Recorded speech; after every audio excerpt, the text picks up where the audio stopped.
bawahnya itu dingin kali. Ih, kenapa tiba-tiba dingin gitu kan, pikir Kak Fira. Nah, Kak Fira yang merasa ada yang aneh di daerah kewanitaannya itu pun langsung ngecek, langsung tengok ke bawah tuh. Kok dinginnya cuma di satu area tubuh aja gitu kan. Nah, pas dicek, wak, kalian tahu, Kak Fira melihat ada sesosok kepala wanita, wak. Kepala wanitanya sebatas leher aja. Rambutnya panjang kali terurai dan tidak memiliki badan, tapi memiliki organ tubuh yang menggantung belumuran darah dari lehernya tuh. Nah, kalau udah kayak gini biasa disebut apa?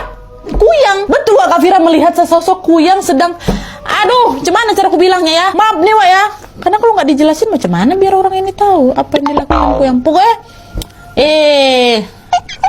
itulah, maaf cakep nih ya, menjilat area situ. Ya Allah, maaf. Kak Fira nengok itu tuh ya kaget, kalau teriak di sekejap-kejapnya, wah, astagfirullahaladzim, kata Kak Fira kan. Dan yang bikin kesal, wak, pas Kak Fira ini lagi teriak ketakutan, kuyang tuh malah tertawa-tertawa tuh kalian, sambil semakin mendekati Kak Fira. Untungnya waktu itu ada anak buahnya Bang Tian lagi berjaga di dekat rumahnya situ. Dia dengar teriakannya Kak Fira tadi, dan akhirnya para anggota yang lagi berjaga ini pun bergegas langsung menghampiri rumahnya Kak Fira kan. Nah, Kak Fira yang panik dari dalam rumah pun juga buru-buru keluar, wak, dan beruntungnya langsung berpapasan di teras rumah sama para anggota yang lagi berjaga itu. Ih, ibu ada apa, Bu? Tanya salah satu anggota, wak. Tapi waktu itu Kak Fira betul-betul kayak nggak sanggup mau jawab. Iyalah, kalian pikir masih panik kali Kak Fira tuh, masih ngos-ngosan ya, wak, nggak bisa ngomong apa-apa. Dan akhirnya para anggota yang lagi berjaga itu pun langsung lah hubungin Bang Tian, dan mereka menceritakan apa yang dialami sama istrinya. Mendengar hal itu, Bang Tian pun langsung menugaskan anggotanya untuk menggantikan tugasnya, dan setelah itu Bang Tian langsung bergegas balik ke rumah, wak, untuk segera menenangkan istrinya. Nah, besok paginya Kak Fira sakit, demam tinggi dia, wak, bahkan muka pucat kali. Nah, langsunglah Kak Fira dibawa ke rumah sakit kan, dan waktu di rumah sakit diharuskan untuk opname. Dan saat menemani Kak Fira, Bang Tian pun bertanya nih soal kejadian semalam.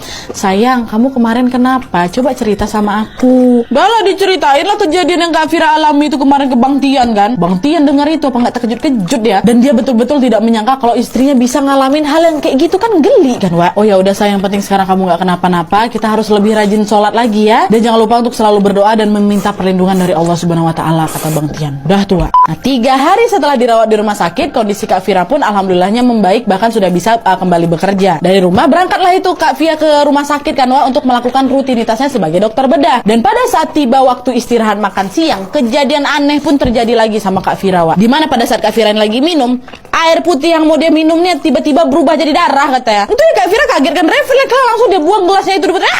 Nah, perawat yang memang berada di sekitar situ pun langsung menghampiri Kak Fira. Dan ternyata waktu mereka sampai, Kak Fira udah gak sadarkan diri, wak. Tergeletak dia di lantai, pingsan. Pihak rumah sakit pun lagi-lagi menghubungi Bang Tian suaminya kan. Untungnya tidak terjadi apa-apa dengan kehamilannya. Dan setelah Kak Fira ini sadar, Kak Fira pun diperbolehkan untuk pulang dan dirawat di rumah aja. Nah, di